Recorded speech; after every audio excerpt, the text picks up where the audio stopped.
Well, nice to see the secondary continue to play the way they have been and get some of these interceptions now. Yeah, really good to see. Really good to see those kids having some joy out there playing. And like the really cool thing is the technique is really starting to show up on film, right? Like the first pick that Jeremiah had, that was just he made a great job tracking the ball, making a good catch. The second one, like picture perfect technique, getting in phase, looking, leaning, getting his head around when the receiver did, high point in the football. Really good to see the drill work carrying over into the game. So I'm really happy for those guys and the DB coaches. I mean, they were saying earlier, but like there was a time where the storyline was can't get an interception, whatever, and now you're top 10 in the country right now in interceptions. I mean, they're all coming here in the last couple of weeks, pretty a lot of the time. Yeah, and I think it goes back to, you guys are probably tired of hearing me say it, but like how those guys have practiced the last few weeks has happened in the game. Like a Jeremiah, like we talk about Ty all the time, how he practices, it shows up on the GPS, it shows up on the film. Jeremiah Irby actually had more, however you want to say it, more yardage and more high-speed runs and those kind of things in practice than Buck had, which is really hard to do. So, like, those things keep showing up, and it's a great lesson for the whole program that if you do things the right way, Monday, Tuesday, Wednesday, that thing's going to carry over. I think it was your first red zone interception since, 2023. What is the value of a red zone interception? I mean, at minimum, it's a 10-point play. Could be a 10-point play. Minimum, it's a 3-point play, right? Because you like to think field goal kickers in college football, I know there's no gimmies, but, you get inside the red zone, there's probably 3 points on the board. So a minimum of 3-point play could be up to a 10-point play, could be up to a 14-point play. So those red zone turnovers are a big, big stat. Any turnover is, but the red zone ones are especially critical. I guess it basically was about a 14-point play because you guys went down and scored after that, right? So, to get it when you guys did at that point in time in the game, because it was a 2-score game at that point. Yeah, it's huge. It's huge. It's huge for defense. It's huge for the offense. It's huge for the team. What's the importance of Zion being able to play this week for your defense? Yeah, I mean, if Zion is healthy and ready to go, then it'd be great to get him back. Zion's a great player, and he's had a ton of experience, but I thought Derek did a really nice job in the game. Does he have things to clean up? Absolutely. Will he continue to get better? Absolutely. But happy with what Derek did. So if Zion's ready to go, we'll go. And if he's not, then Derek will do a great job stepping in his place. What does it mean to have, for Derek, I mean, he played almost 50 snaps or something. I mean, he hasn't even touched that this year, right? So for him to go through that and now for you guys to come back on a Monday and have that to build off of, how is it different than just when he gets out there for a couple plays in a game? Yeah, it's way different. I think, and you guys watch as much as anybody, I think early in the game as I watched, it was moving a little slow, a little hesitant to pull the trigger on some. And then as he got settled in, he tackled much better. He was in the run fit much faster. He's playing aggressive in coverage. So I think you never want to say, okay, I know you're going to start slow and let's try to catch up. But I think, you need those first game series, when you're the starter or you're going in early to know what it feels like, what that speed, our scout team does a great job, but that game speed's a little different. So getting those reps is invaluable for him and he'll continue to build on those. You look down at your defense right now, and I was talking about it with Spence, and Braxton put on a neck roll a couple of weeks ago, and it was Marco. Now you have Jaden doing it as well.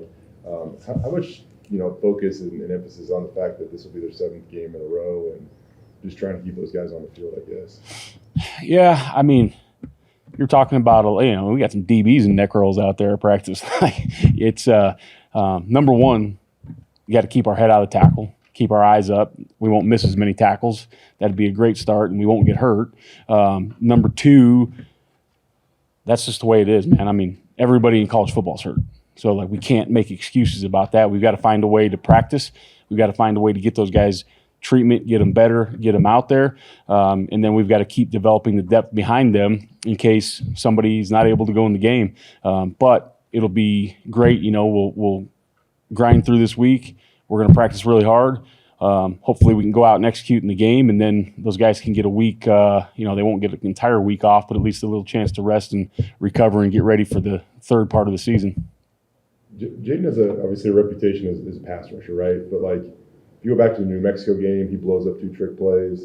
He was the guy on the fake field goal that made the tackle. I don't know if it's anticipation or if it's just simply doing his job. But like, why is he continued to rise up in those occasions? Yeah, I think he's done a really good job in practice, and he's also reading his keys and doing what those keys tell him to do. And he's playing really fast right now, and it doesn't always show up on the sacks. We've talked about it at length. He's getting some doubles, he's getting the slide to him, those kind of things. But he is helping the team tremendously in other areas of the game right now. I'm really proud of him for because that can happen. Guys like, I need more sacks. I need to do this. He's steady. He does what he's supposed to do. He does his job. He helps the football team. He's a great captain. So really, really happy for him. Really proud for him. Who would you say is the most improved player on this entire defense since the first day of camp till right now? I mean, I'd like to say everybody's improved. It's hard because like Malachi Williams there. yeah, I mean he's made a ton of strides. Just coming in and I think the techniques are a little different. The way we play in the front is very, very physical. And not that they weren't where he came from before, but it's a physical demand, and the way we practice up front. So he's grown a lot. A guy like Jaden Mickey is the guy, not to say it's been so much improvement, but he came in the summertime, so we didn't really know exactly what we had until he got out there. And then,